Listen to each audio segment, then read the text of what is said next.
Welcome to the Mob Museum. My name is Jeff Schumacher. I'm the Vice President of Exhibits and Programs here. Such great weather all of a sudden. We really appreciate you coming down to the Mob Museum and coming indoors. The good news is you'll want to come here in July and August, right? Because it'll be nice and cool in here. The other good news is I'm certain you won't be disappointed tonight. I've said this a few times before, but I really believe it's true. The best stories in mob history are those that intersect with mainstream history. I'm referring to those moments when organized crime emerges from the underworld and influences what is happening in society. Those intersections often involve politics in some way, and that is the theme of tonight's program. Eric Dezenhall has written a new book called Wise Guys in the White House, Gangsters, Presidents, and the Deals They Made. Drawing from newly released government records and interviews with prominent mobsters, Eric reveals how unlikely alliances between wise guys and commanders-in-chief have shaped American history. Our speaker has a resume that gives great credence to this book. In addition to being an author, Eric is the founder of one of the country's first crisis communications firms. He also worked in the White House when Ronald Reagan was president. His book, Best of Enemies, co-authored with Mob Museum Advisory Council member Gus Russo, is being made into a feature film. He's also the author of 7 novels, including The Devil Himself, which is really good, based on the true story of the U.S. Navy's collaboration with organized crime during World War II. Maybe we'll have him talk about that next time. After Eric's presentation, he'll take a few questions from the audience, so we'll be sure to do that. And then after that, Eric will sign copies of his book. I encourage you to get this book. It will be a fundamentally important addition to your mob history library. And if you don't have a mob history library, you ought to get one. And if you're not going to get one, you know someone else who has one, right? So you need to get it for them. So please join me in welcoming Eric Dezenhall. Thanks very much. Thanks a lot, Jeff. Boy, those are bright. And it's nice to be in a courtroom without being under oath. I've done that, and there's something about the experience that you always feel you're being caught in a lie, no matter what you say. They always remind you you're under oath. So thank you, Jeff. Thank you to Jonathan Ullman and to Shakayla Alvarenga for coordinating this, and thank you to my nephew and his wife for coming out. The question that I get asked most often is, you write about gangsters. Are you scared? And the strange thing is I'm not a particularly brave person, but I've never had a problem with a gangster. In fact, they can help you get your books distributed, I find.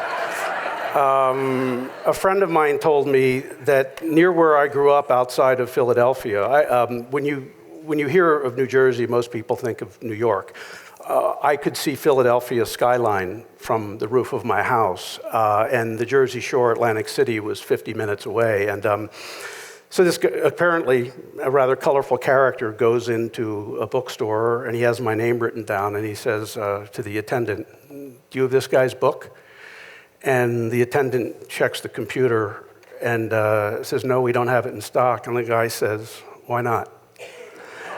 And the person was a little bit nervous because this guy had an aura, and said, "Well, it doesn't mean anything, sir. It just means that the book may not be in demand in this particular location." And he says, "Well, now it is."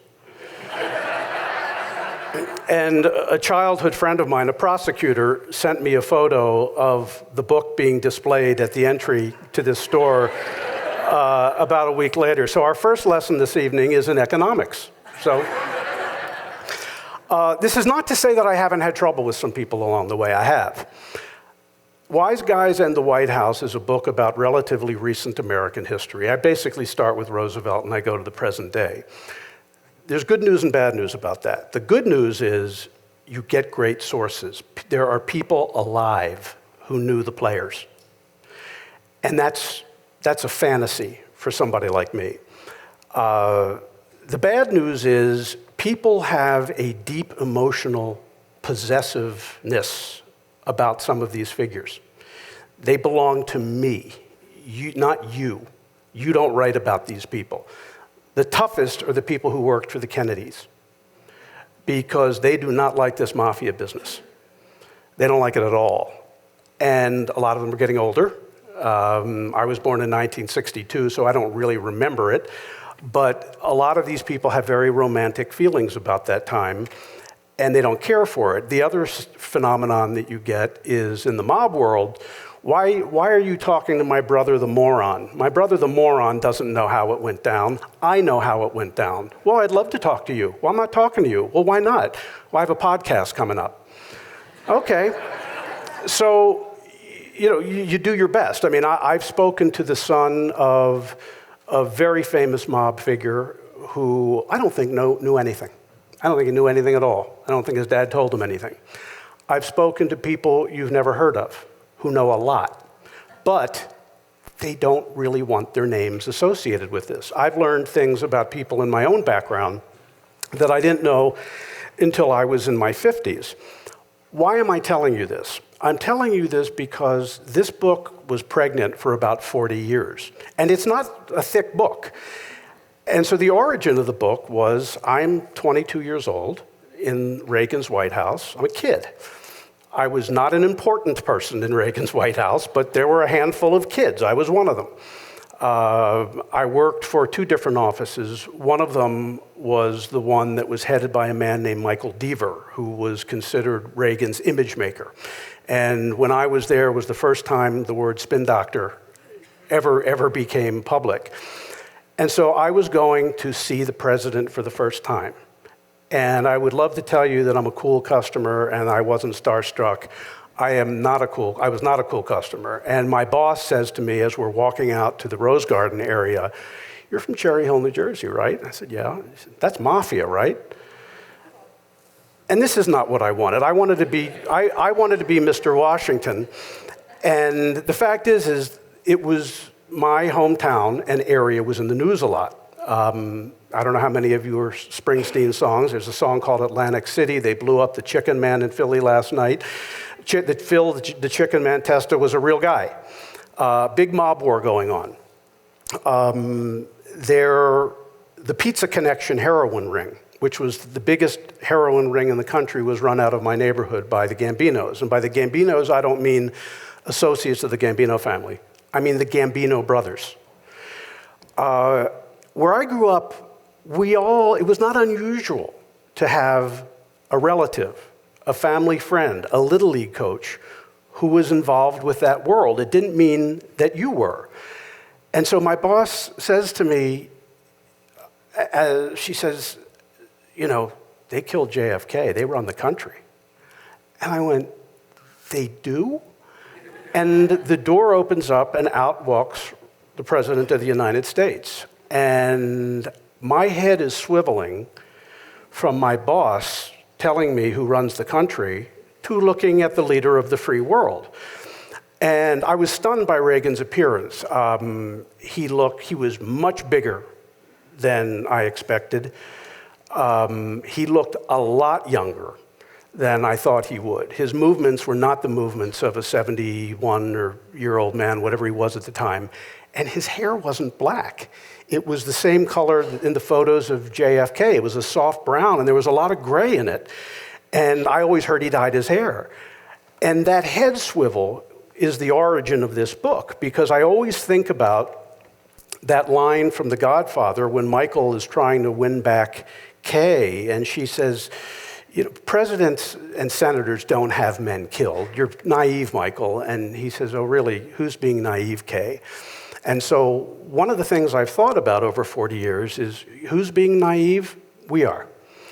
We're being naive on two opposite poles. One is we have no idea how extensive mafia involvement has been in our politics.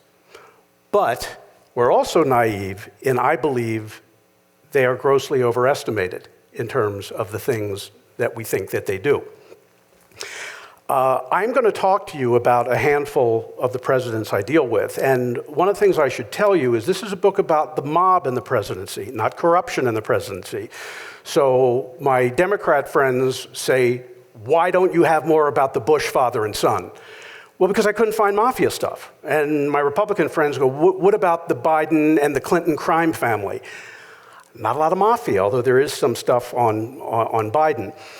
And one thing I'm not going to do tonight is get into the current president, even though there's a chapter on that. I grew up in the Atlantic City area, so there's some interesting stories, but I don't want to lurch into present politics. I am making the assumption that people are here in Las Vegas because they want to have an interesting experience, and I find that any mention of the current situation, wherever you are on the political spectrum, it's like rolling a grenade down the church pews.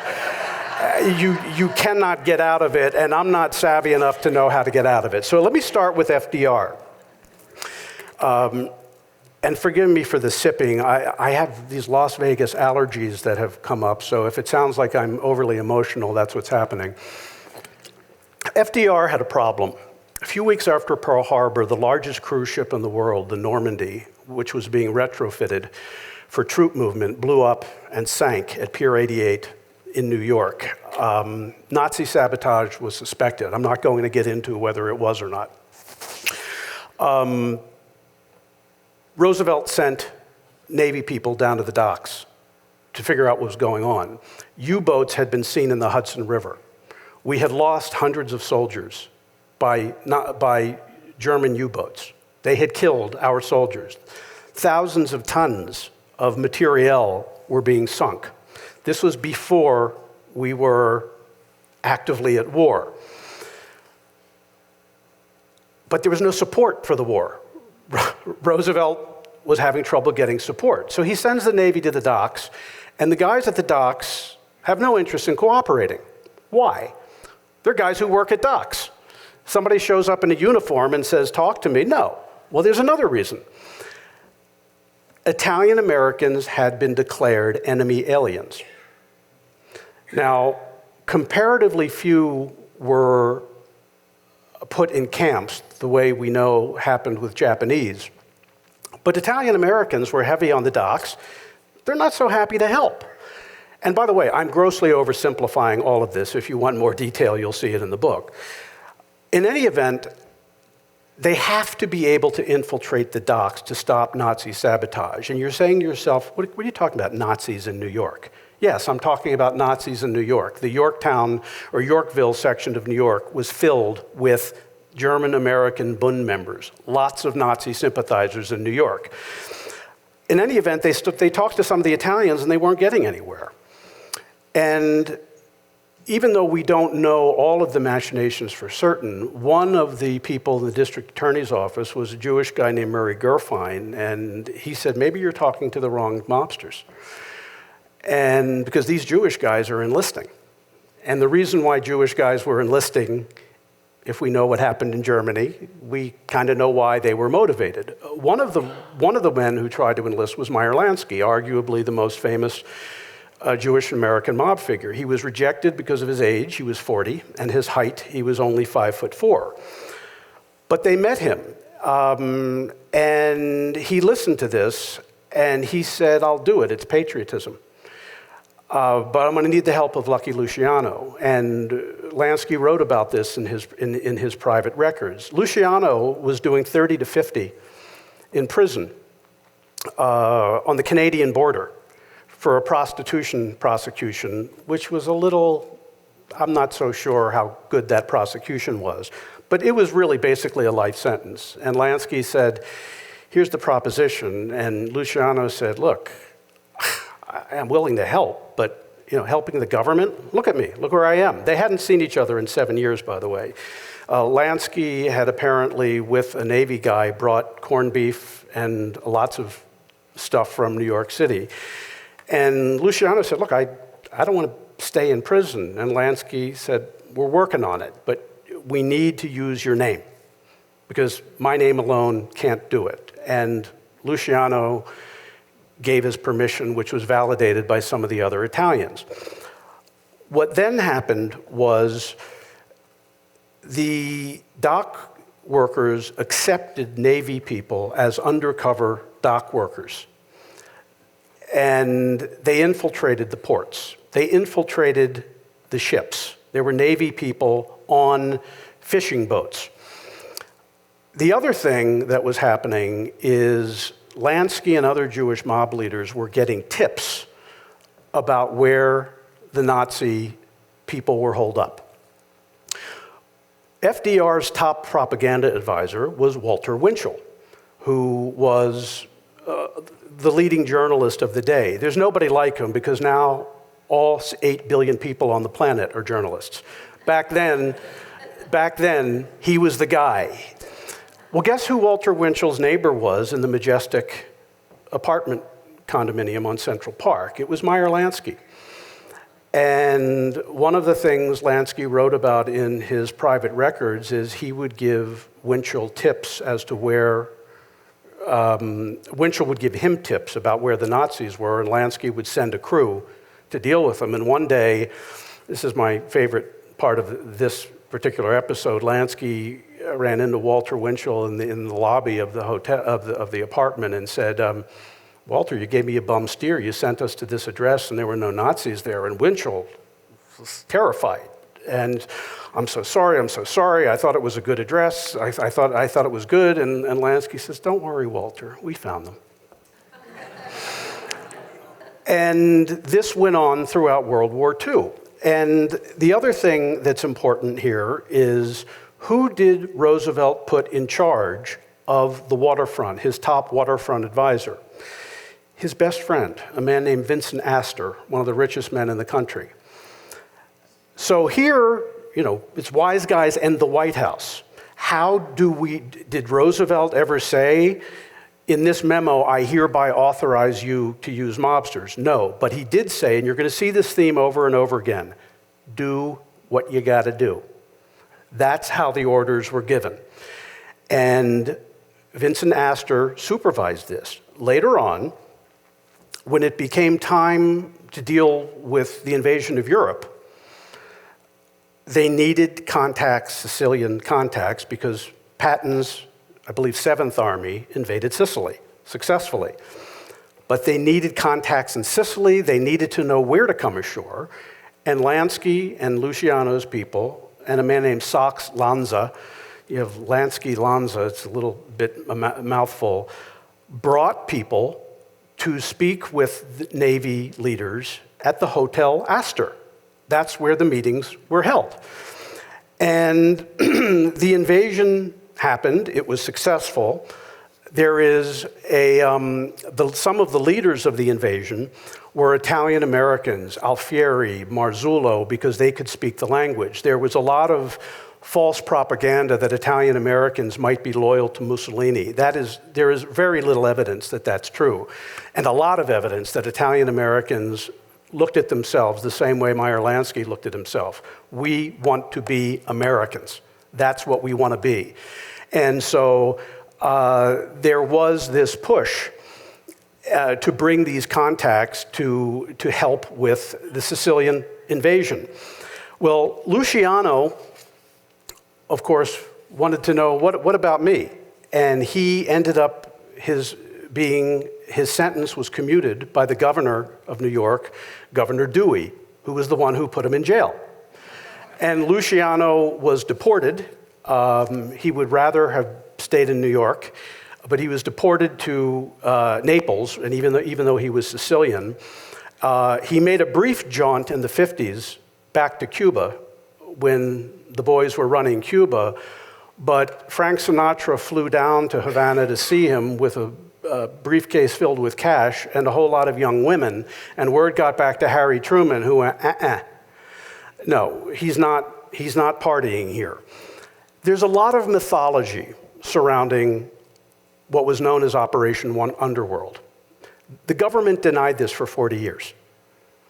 And one of the reasons I was able to get some of the records I did was contacts of mine in the Central Intelligence Agency after 9/11 were more liberal about giving stuff out. Why? Because the question, as I'm sure you remember, after 9/11 was, what are we willing to do to deal with these guys? I remember a story my boss told me about Reagan, because you remember who the big bad guy was in the early 80s. It was Gaddafi. And an expert on Islam went in to speak to Reagan and said, Mr. President, you don't culturally understand Muslims, you don't culturally understand this, you don't culturally understand Islam. And Reagan apparently said, well, do you think he'd culturally understand the USS Eisenhower? And these are the kind of questions. Now, one bit of mythology is that Lucky Luciano stormed ashore. No. You have one theory that the mob saved the country. No, they didn't. You have the other theory that the mob did nothing, that this was all a scam. Where I net out is somewhere very, very simple. A lot of people serve on or are asked to serve in war. They serve, and they did their part. It doesn't mean they were heroes that saved the day, and it didn't mean that they did nothing. There is no question that the help of the mafia was sought and that the help was received. Whether or not it saved the day, who knows? But one thing I do know a little bit about is it doesn't hurt to make life really uncomfortable for your enemies. And that's what they did. We now go to Harry Truman, who was, in my view, without question, the only person who became president, would not have become president without the mafia. This was my biggest surprise. Harry Truman was always my favorite president. He's my kind of guy. I mean, he had a very humble background. He got there largely by accident. When you look at biographies of Harry Truman, they do mention the Pendergast political machine of Kansas City. But what's amazing is how few books mention that this was a Cosa Nostra-controlled machine. When the mob boss of Kansas City, Johnny Lazio, was killed, he was then literally on the gutter of a street and said, "Tell Boss Pendergast I love him." It was so corrupt that when you would call the police at some places in Kansas City, mob guys would answer the phone and decide whether to dispatch the police. And when Harry Truman when they needed to replace a senator, he was selected by this mob machine because he was the least offensive. That was his main credential. And so here you have someone, the guy who dropped the bomb, who was selected by a Cosa Nostra machine. As time went by, when Harry Truman became president, one of the things he did is he knew how to return a favor, and he wasn't particularly graceful about it either. When there was a parole scandal, you had mob guys convicted because of a scandal where they were shaking down the labor unions in Hollywood. If you want a movie made, well, you pay us, and you get your movie made. So the Chicago mob was doing this. Well, they were convicted, and they were sent to prison. And top people went to Truman's people and lobbied him to get the Chicago mob guys to move closer to their home base. This was one of their tricks. Can't you just let him be closer to his family? Okay, so then he's a little closer. It's only 2 hours away. What's the big deal? Can't we move him here? And Truman allowed all this. And Jeff, our friend Gus Russo, has done, even though many people did not acknowledge this, Gus, who is my co-author of an unrelated book, did some very pioneering work in this area. What's interesting is the mob stuff started to become a problem for Harry Truman while he was president. The new boss of the Kansas City mob was gunned down along with his right-hand man in the Democratic headquarters in Kansas City, one of them under a photo of Harry Truman. It's in the book. And this started to make people go, what's going on here? And they started digging, and they started digging at the same time that there was a payroll scandal with Harry Truman's wife getting money from her Senate job. At the same time this was happening, he had been running against Dewey in 1948. These murders, by the way, were in 50. 1948 was probably the most mob-relevant election. Not because the mob had anything to do with the election, but you had a president, an incumbent, who would not have been there without having been selected by a mob machine. But you have Dewey, who became famous for prosecuting the mob, but who for some reason pulled his punches in the election about going after Truman on the mob stuff.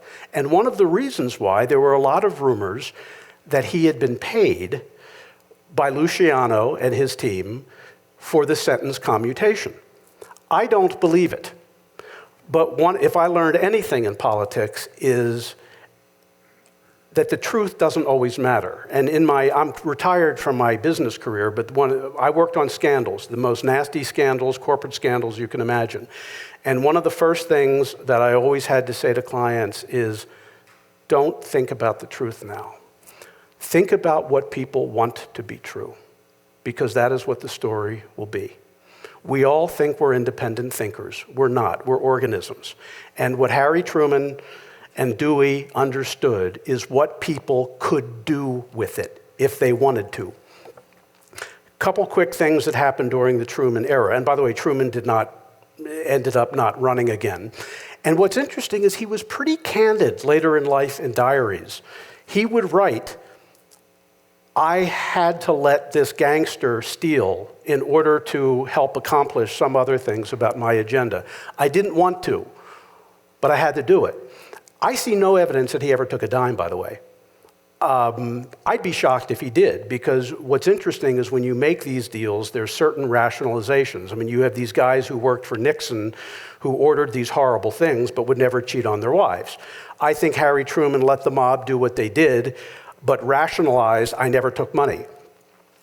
One thing that happened during the Truman presidency that, by the way, has nothing to do with Truman but has a lot to do with Las Vegas was the murder of Bugsy Siegel in 1947. It's never been solved. I'm not going to insult your intelligence and tell you I solved it. But what I will tell you is the people close to Siegel spoke later in life to friends and family. And I kind of took a fishing net over the years. And one of the common denominators, and one name I will mention, is the daughter of the man who was sitting with Siegel on the sofa. He was sitting next to a man, 18 inches from a man named Alan Smiley. The shots came through. Smiley dives into the fireplace. And his daughter, Llewellyn, is a friend of mine. And one of the things that is a common denominator about what people have said, including Siegel's friend, a man named Jimmy Alo, who was, I'll talk pulp culture. If you saw The Godfather, you had Hyman Roth and Johnny Ola. Hyman Roth was a stand-in for Meyer Lansky. Johnny Ola was Jimmy Alo, A-L-O. They played with the letters. And his family, Carol Russo, who was his niece but kind of raised as his daughter, I collected some interesting information. A lot of these people, a common denominator was they think the catalyst was the racing wire. And, Siegel had ticked off so many people. And the movies make it seem like Meyer Lansky gave the order. I absolutely don't believe that. I believe that Meyer Lansky tried to save his friend's life. But what I do believe is that Siegel, he didn't know how to behave. He was not stupid, but this was a guy who, if all of you were my investors and you came here tonight and said, Eric, how's the yogurt shop we're working on? I might say to you, look, thank you for your patience. I know I haven't made a return yet. Please be patient. Give me another 6 months. That's not what Siegel would do. Siegel would tell everybody to go jump in a lake and not use those words. This is not how you treat people. He was basically trying to charge the Chicago mob to use their own wire service. And Luciano apparently sat him down and said, Ben, these guys are serious. We can't help you. Anyway, is that proof? No.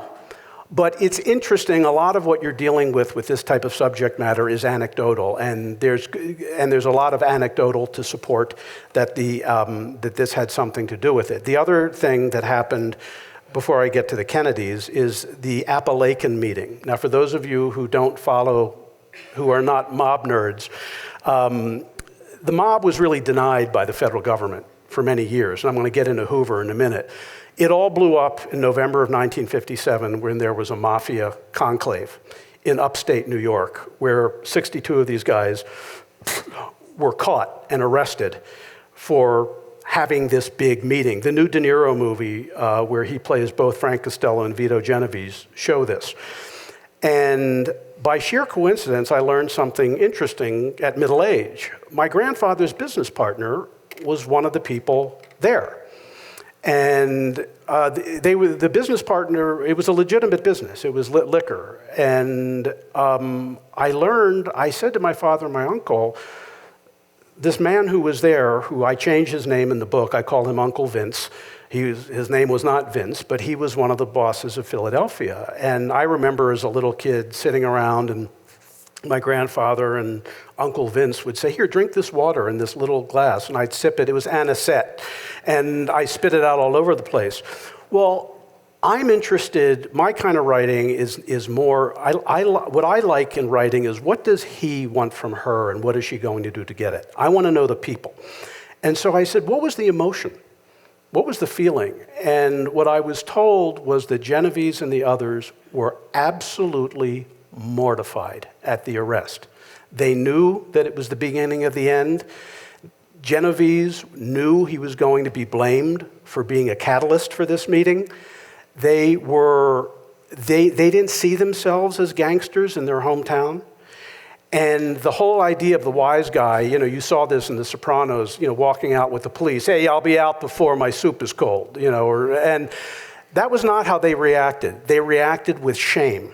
And that's a very, very important thing to remember because we tend to see these guys as supermen. And if you look at the inside of their lives, they are not. The Kennedys. The first thing I'm going to tell you, and I'm not going to answer it till the end about why, is that Joe Kennedy was not a bootlegger. Just file that away. He was many things, but he was not a bootlegger. The second thing to keep in mind is the Kennedys were not one unit. And one of the things, Joe and Jack and Bobby were three very different characters. And in 1960, Joe Kennedy approached Jimmy Alo, he was a big guy in Cuba. And Jimmy Alo said, I don't want to help you with labor. What Joe Kennedy wanted was labor support. And Jimmy Alo and Meyer Lansky had just come off of losing their casinos in Havana. Their nerves were raw. They did not want to get involved with national politics. And Jimmy Alo said, go talk to your friend Sinatra. Sinatra goes and talks to Sam Giancana, the boss of Chicago. And Giancana wasn't thrilled, and other guys in Chicago weren't thrilled. But they said, the Kennedys are coming after us in these hearings. There were the McClellan hearings where John F. Kennedy sat on the Senate committee, and Bobby Kennedy was an aggressive lawyer for that. And maybe if we help them out, they'll pull back on us. The old man will sit on his boys. Let's give it a shot. So what they did was, and by the way, I should add that one of the reasons Jimmy Alo was so keen about working on this campaign is he and Lansky and Costello had felt very snake-bit after the 1932 convention when they got Tammany Hall to support Roosevelt on the condition that Roosevelt lay off. Roosevelt promised he would lay off of them, and of course, he didn't. And Luciano later in life was asked about that, and I won't use the actual words, but he said, that Roosevelt was a no-good, blankety-blank double-crosser. Of course, it was a good move, and I would have done the same thing. So he admired that Roosevelt stabbed him in the back, but a lot of these mob guys were scared of it. So what happened? The mob guys in Chicago do support Kennedy. They do support Get Labor to help him in West Virginia, in Illinois, in New Jersey, in other places. Now, I am not going to go as far as to tell you that the mob won the 1960 election for JFK. But what I will tell you is there is no question that their help was sought, and there is no question that their help was received. What did Jack, and Bobby know? One of their aides said to Kennedy, the president, if you had any idea what your father did, and Jack Kennedy went, I don't want to hear about it. And one of the things I talk about in the book is it's nice to be a rich kid because you can have other people do the rough stuff. And there is no reason to believe that Jack or Bobby had anything to do with this. Now we get to the interesting part, which is Cuba. And the Kennedys inherited a campaign to kill Fidel Castro, to remove him from Cuba. Why? Because he was backed by the Soviets. The Americans tried to get to Castro. They failed. But the idea of having missiles 90 miles off the coast was not only a strategic problem, but there's an undercurrent in this of a manliness problem. Somebody going up to you and going, and these guys, the Kennedys and the CIA, they couldn't stand that he was there. And they couldn't get rid of him. But they inherited this program from Eisenhower, and rather than cancel it, they stepped it up, called Operation Mongoose. When Bobby Kennedy found out that they had tapped mob guys, Giancana, Santo Trafficante in Florida, Bobby was furious. And there was this long fight between the CIA and Bobby Kennedy. Bobby Kennedy, why isn't it done yet? Why isn't it done yet? But don't use the mob. And eventually, I'm oversimplifying, the CIA said, Bobby, you want the guy dead, but you only want us to use the nicest people to do it? Who do you want, the daughters of the American Revolution? And they looked the other way. It obviously was not successful.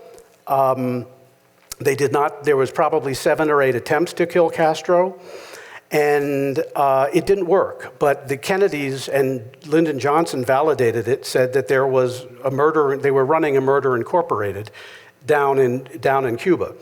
Now, I do not relitigate the Kennedy assassination in the book, but I felt that I owed the readers, and I owe you, what I think about the theory that the mob did it. And I'm just going to tell you, and you can, what I tell people who want to litigate the Kennedy assassination with me, say whatever you want, I'm taking my grandkids to the park. Because you're going to believe what you want to believe. And I don't believe they had anything to do with it, and I don't believe it for the following reason. Number one, there were extensive wiretaps of mob across the country. They found nothing.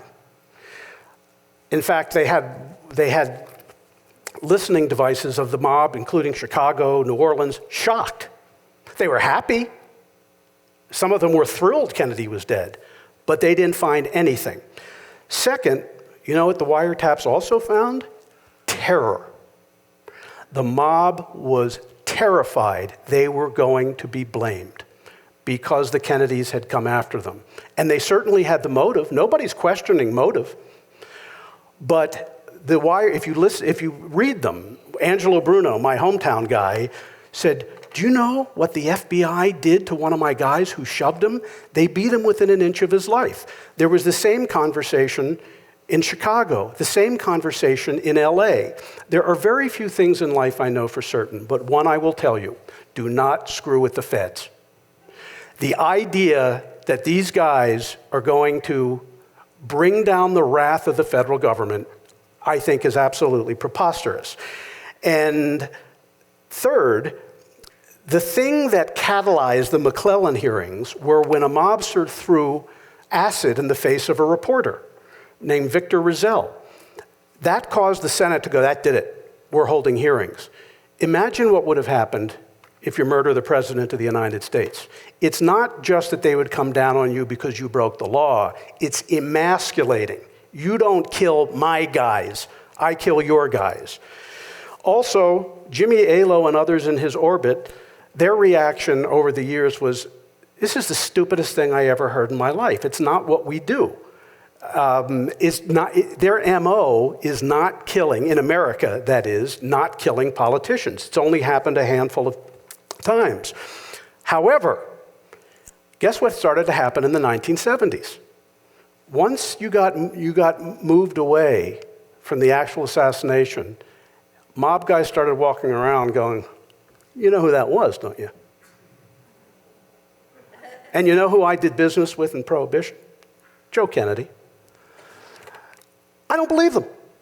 And sometimes as a writer, you have to make choices. And I think to see these mob guys in the 1970s beginning to brag about how they were involved with bootlegging with Joe Kennedy and how they killed Kennedy, I just think that that's the other thing that they do. And, I came across this quote, "Human imagination loves to surpass human power so much that there will never be able to overcome the conception." The desire to believe in these conspiracies. And what I saw in my career is there really are conspiracies. But you know what there's not? Magic. And to believe that the mob had something to do with this and kept it secret for all these years would be magic. Richard Nixon. And I'm going to skip over this rather quickly, but Nixon was always scrounging around for money. He raised money through Mickey Cohen when he was running for Congress initially. Mickey Cohen was a Jewish mobster in LA. But the interesting thing that Nixon pioneered was bringing labor from the Democrats to the Republicans. Labor was historically a Democratic thing. And I don't want to give you a whole lecture on why, but you could find some of that in the book. One of the things that Nixon did was he commuted the sentence of Jimmy Hoffa, who was in prison. Now, some of you I can see are too young to know who Jimmy Hoffa was. My kids certainly don't know, but he was one of the most famous people in the 50s and 60s, the Teamsters leader. By commuting his sentence, that sent a signal to Teamsters members that Nixon, I'm with you. You're getting a raw deal, and I understand it. So they commuted his sentence, but there was another reason. Jimmy Hoffa was starting to make trouble. And he didn't like being in jail, and he wanted to come out and take over his union again, and he decided he was going to be a whistleblower. And so what the mob wanted and what the Teamsters wanted, and by the way, Las Vegas is a reason why the Teamsters and the mob needed each other. The Teamsters the mob can't go into a bank and say, "Hi, I'm Joey Bag of Donuts. Can I have $50 million to build a casino?" No, they're not going to give it to you. But they can go to the Teamsters pension and get it. That's why they wanted the Teamsters. The mob loved Hoffa's successor, Frank Fitzsimmons, and that is who benefited. And Fitzsimmons got control. The mob was happy. Soon after, in '75, Jimmy Hoffa disappeared.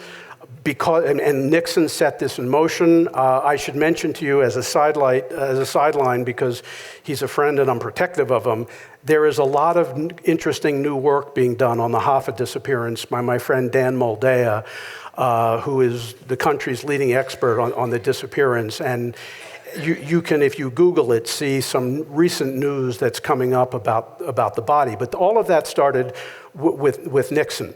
The other two things about Nixon that were interesting, and this is just sheer humor because I have a warped sense of humor, but this is absolutely true. Apparently a bank robber, a Cleveland mob guy said to a bank robber he knew, "Do you know that Nixon keeps his money in this bank in California?" The bank robber said, "No. But I hate Nixon." And this bank robber decides to go and steal the money out of a California bank. They think that's where the Teamsters' money is. They go and they blow the roof off the bank. The police don't come. They think it's an earthquake. And they go in and they get $9 million.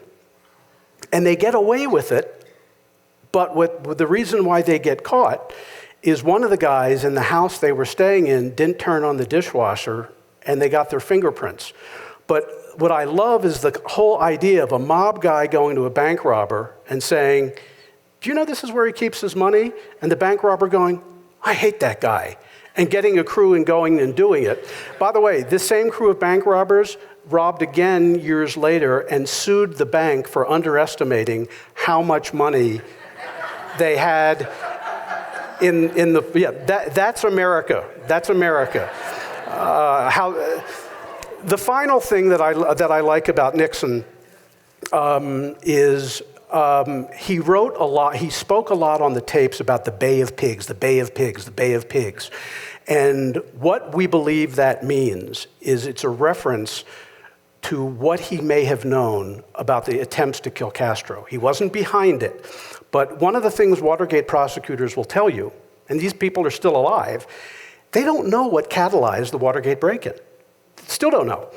But one of the things it might have been is, because he sent Cubans, they sent Cubans in to do it. What did Nixon know about the attempts to kill Castro? And with all of the talk about Kennedy, are the Democrats going to throw what he knew at him?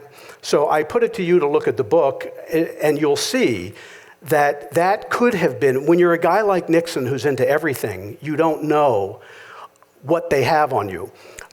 I made a mistake and skipped over LBJ, but I can tell you what's so important about LBJ. You don't think of him as associated with the mob, and he wasn't himself, but passes the Civil Rights Act. Civil rights workers go missing in Mississippi, 1964. It wasn't just the three. Hoover, Johnson calls in Hoover, and he's going, I'm going to look like an idiot if we can't catch these killers. And Hoover had no interest in civil rights. But he's got a problem. The president says, and I have the quotes in the book, I don't care what you have to do. Get them. So who does Hoover summon? They had just turned two big mob guys, Joe Valachi, who famously came forward, and a guy named Greg Scarpa, quietly, of the Colombo family. If you see the movie, and I'm reminded of this because of Gene Hackman's death, in the movie Mississippi Burning, an African-American FBI guy tortures a KKK guy into giving up the location of the bodies. Not what happened. A mob guy tortured them. They sent a mob guy down to do it at least twice. And so how J. Edgar Hoover said that he solved the crimes was our team went in and we did our forensic investigation and we unearthed how it was done. No, what happened is they sent a gangster in to put a gun in the guy's mouth. And the FBI does not acknowledge this on the record, but what they have said in the last year on background is, and the wording was interesting, we have come to accept that some of the things with Greg Scarpa actually happened. A few more points. My Reagan friends were not thrilled that I wrote this chapter, but I couldn't not write the chapter. Reagan, his career mentor was a man named Lew Wasserman, who was the most powerful man in Hollywood. His career began, he was a talent agent. Who would have imagined that a talent agent would end up being friends with an actor who would end up becoming president of the United States? But Lew Wasserman, his company was MCA, and Ronald Reagan ran into a career problem. And he wasn't going anywhere in the early 50s. Well, Lew Wasserman built MCA Universal on the back of mob help, with the help of a mob lawyer named Sidney Korshak. If you want your TV shows and movies to get made, you need labor. It would be a shame if these guys didn't show up to operate the television, to operate the cameras. Well, Lew Wasserman did not view it as a shakedown. He viewed it as a partnership, cost of doing business. And so he worked with the Chicago outfit through Sidney Korshak. Well, when Reagan's career was in trouble, Lew Wasserman got him a job as the host of a TV show called GE Theater. GE Theater took Reagan from the movies, where he wasn't doing well, into the TV, into the living rooms of America, and it saved his career. When Reagan became president of the Screen Actors Guild, he returned the favor by giving Lew Wasserman a waiver. And the waiver allowed him to be both a talent agent and a TV producer. None of the other TV production companies or talent agencies got this. This was a conflict because I'm a talent agent. I'm representing Julia Roberts. Hey, Julia, here's a new job for you. Well, what about this talent agent who wants to get his person a job? Nope, can't do it. So he granted Wasserman that waiver. Later on, as president, he made sure that Lew Wasserman's friends were not, his mob contacts were not the ones prosecuted. The Chicago guys and the LA guys were not touched. Reagan went after the New York guys, and I'm going to come back to that in a second. One of the things I always ask when I write a book like this is, therefore what? What have we concluded? Well, one thing is, there's a big thing about why J. Edgar Hoover didn't go after the mob. There's the story people want to believe, and then there's the truth. The story people want to believe. According to one writer, Meyer Lansky kept a photo of Hoover in an uncomfortable position with a dude. One of the things that bothers me about 60s and 70s journalism is any journalist that didn't want to do their homework simply called it a Meyer Lansky operation. And it was the easiest thing to do, but people would go, oh, Meyer Lansky? No, he didn't. I mean, there were things he did, but things he didn't do. There was no evidence. And Jimmy A. Meyer's partner said, no, there was never such photo, and Hoover virtually chased Lansky out of the country. So why didn't Hoover go after the mob? There's a few reasons for this. Number one, the focus was communism. If you talk to the CIA people around that time, everything, the budgets were all about preventing nuclear war, A, and B, communist infiltration of this country. That is where the resources were. This was not an obsession just of Hoover. It was an obsession of presidents, including ones who were falsely thought of as liberal. Kennedy was a hard-nosed guy when it came to communism, and so was his brother Bobby, who worked for Joe McCarthy. It was about getting communists. Second, the mafia was seen as a local problem. Gangsters were local characters. It was not considered a federal issue. Third, bureaucracy. One of the things I've learned being in Washington for 40 years is these are bureaucrats. They want to put points on the board. Let's catch communists and bank robbers. The mafia was too hard. Why? Because it's not a centralized corporation. How do we prove that on any given day, Eric in Washington cut a deal with Jeff in Nevada, and then we don't see each other in 7 years? There was no central mafia. There were a bunch of mafias who occasionally came together when they had to. Bureaucrats don't want to work that hard. I also think Hoover was afraid they were going to be corrupted. And I think that there's probably going to be more claims over the years that Hoover knew this and Hoover knew that. I don't believe it. I think that we tend to have a bias toward the exotic when what we should have is a bias toward the mundane. Because my life experience is that mundane explains more than exotic. The same presidents who used gangsters also prosecuted them. The Kennedys prosecuted the living daylights out of them. Nixon passed RICO, but also benefited from them. Reagan benefited, his mentor was completely mobbed up, but Reagan brought what was called the commission prosecutions, the prosecution of the 5 families in New York. How could this be? Well, I'll tell you how it could be. One player had more power than the other, and the people who made the laws could get away with more than the people who broke them. If I make the laws, I decide who gets prosecuted. And so the reason why the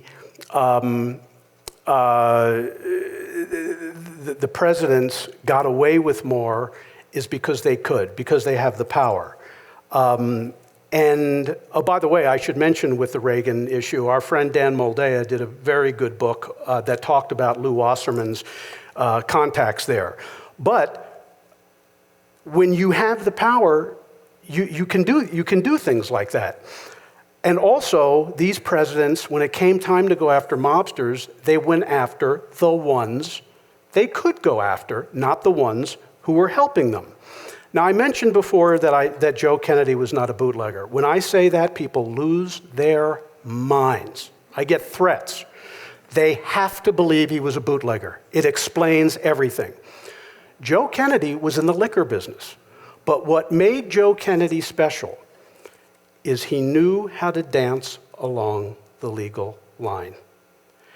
And if you look at the Pritzkers, Lou Wasserman, the Annenbergs, Joe Kennedy, and I'm not going to get into more current names, but a lot of these people who were able to be effective were able to do it within the law. For Joe Kennedy to be a bootlegger would have been like Warren Buffett in the 1990s saying, you know, I'm going to deal drugs. Joe Kennedy, first of all, he didn't like being Irish. He didn't like the whole drunk Irish meme. He didn't want to deal with Italians. He really didn't want to deal with Jews, who he privately referred to as Canadians, because he cursed them so much that his family said, you got to keep, you got to use different words. But you know something? Every mobster and their brother will tell you their father personally had to deal with Joe Kennedy. Fine, enjoy it. But what made Joe Kennedy smart is he knew how to dance along the line. His real fortune, by the way, was made in insider trading, which was legal. Until, guess who Roosevelt appointed the head of the SEC? Oh, Joe Kennedy. So what's important is to remember that legality is key. And one of the things that Meyer Lansky wrote in his private journals was a great prediction. The casino gambling business will be the biggest business in America once they run the Jews and Italians out. And that's exactly what happened. And so what the mob saw, they weren't muscled out by the other mobs. What they were muscled out by were people who could raise the money, more money with an IPO than the mob could in the back shadows. The mob could raise, $10 million to build a casino somewhere. Hilton could raise $100 million or more. And then they could hire FBI agents to be their executives because they wouldn't get muscled. And that is how the mob was muscled out of Las Vegas, not by other mobs, but by corporations. I conclude with my favorite quote along these lines from Lucky Luciano, which was, he said in exile, "These days you need a license to steal from the public. If I had my time to do it over again, I would have gotten that license first." Thank you very much for listening.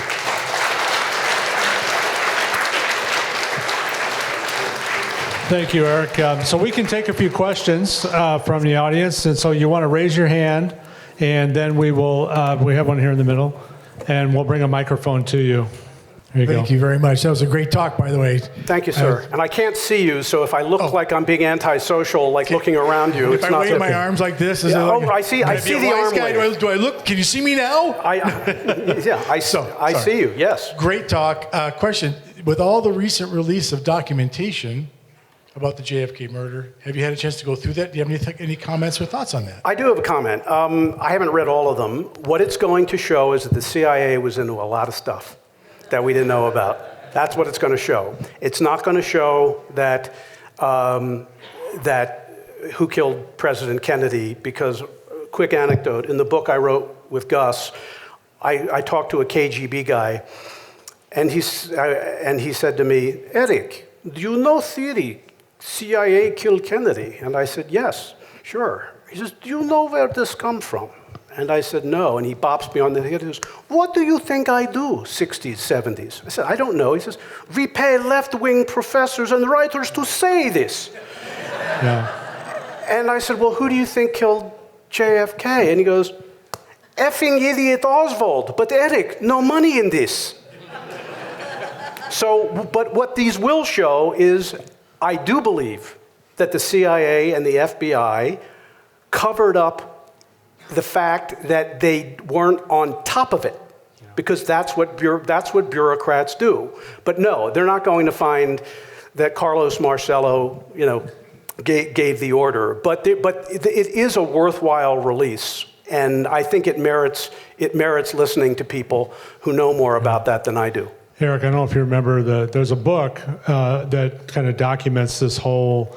What's the name? It's a book that talks about the Soviet... Matroikin documents? Matroika documents, yeah. Yeah. Well, it's funny because what these KGB guys will tell you is they don't spend their money like secretly murdering people. They spend their money on propaganda. And the Russians and the Islamists are great at propaganda. They spend billions. And the Americans, dealing with Americans, they'll go, we're going to give you $75,000, and I want to know in 3 months what I got for my money. Meanwhile, Iran and the Russians are spending billions to influence it, and it goes by. Another question. Hi, back here. Yes, sir. Thanks for setting the record straight regarding Joe Kennedy and Prohibition.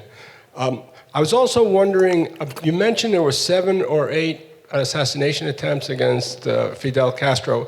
Were they mafia people that were? Oh, yeah. Yeah? Can you elaborate on it a little bit? Yes, they were mafia, mostly through Santo Trafficante and Johnny Roselli, who I talk a lot about in the book, because Llewellyn Smiley, this is the woman whose dad was sitting with Ben Siegel when he was killed, she knew Johnny Roselli, and I got a lot of personal insight. And so they would run pills down, they would run assassins down, but what Bobby Kennedy really wanted was to use Cubans rather than American mobsters. But one of the things that's possible is we don't know how hard they tried. And one possibility is some of the attempts, they didn't try that hard. And they simply, kind of what Clinton did when they heard about bin Laden, before bin Laden became famous, let's lob a few missiles at him from time to time, see what happens. So I don't know how big effort there was, but there was definitely, Bobby Kennedy, I talk about this in the book, said, Castro likes to go to Hemingway's house. Let's kill him there. And they tried to send him there. So I don't think there's any question that there were attempts, but there's a big question about how hard they tried, but they obviously didn't succeed. One more note on that, and that is there were 7 or 8 attempts with the mafia involvement. There's kind of a famous book about this. It says there were something, I think Cuba documented 683 attempts on Castro's life over the years. Oh, yeah, and by the way, one thing I don't rule out is, and Gus talks about this, is I think that, Oswald did go down to the embassy in Mexico City, and I have no doubt that some Cubans said, hey, Lee Harvey, yeah, go for it. We're behind you. And he walked away going, that's right. Yeah. But that's not the same as a big conspiracy. Another question? Yeah, you mentioned several presidents. You have any dirt on, let's go with Carter or Ford? No. I don't. I deal with Roosevelt, Truman, Kennedy, LBJ, Nixon, Reagan, Trump, and Biden. I found nothing. The Biden stuff. I could say this very quickly. When he was running for Senate in 1972, he was not doing well. He was going up against an incumbent, and Frank Sheeran, the Irishman. Was a big Teamsters guy there, and there was an attack ad that was going to run in Delaware newspapers in 1972 that were supposed to really hurt Biden. The Teamsters made sure that the newspapers, for some reason, didn't get picked up and delivered. That was a mafia operation. What did Biden know? I don't know, but I don't have anything on Carter and Ford. We want to be sure to get to the book signing, so maybe we can take one more. You have a question, anybody? Okay, hold on. I'm going to bring the microphone to you. So there's a lot of talk about like Sinatra and stuff like that. Mm-hmm. What was his actual involvement? Is it because he was just so famous and stuff like that with the mafia? And did he ever want to get into politics or anything? No, it's interesting because Jimmy Alo, I know the name keeps coming up because I'm just very interested in his insights.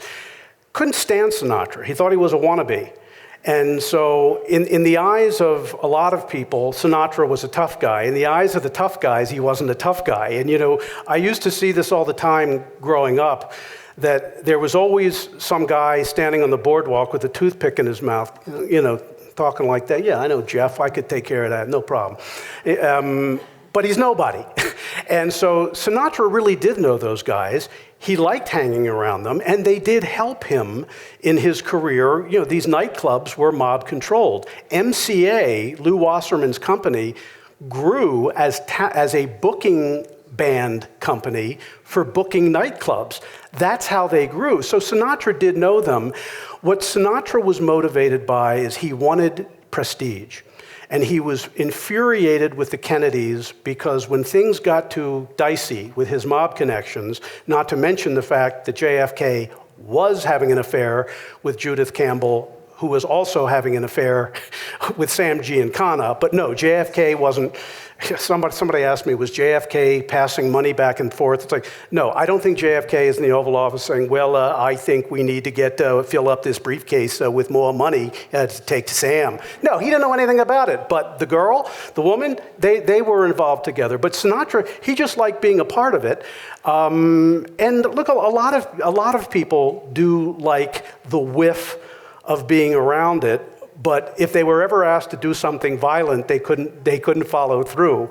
But I just think that he just loved being part of that scene, and I think it served people well. Look, I think that the whiff of the mob around casino gambling was really good for casino gambling. I mean, the mob was not involved with the casinos near where I grew up in Atlantic City. They were out. But you would have, you know, a friend of mine who was an executive at one of the casinos said, yeah, people love to think that they're sitting at the blackjack table next to Carmine the Snake. And whoever this nitwit is sitting at the table is very, very happy to sit there and go, and have people think that. And so it's very, very funny to see people play that game. And Sinatra was one of them, although he did really know them. He might really have defined the phrase mob adjacent. I think that's probably Frank Sinatra. All right, well, thank you all very much, and we're going to do the book signing next. Thank you, Eric. Thank you.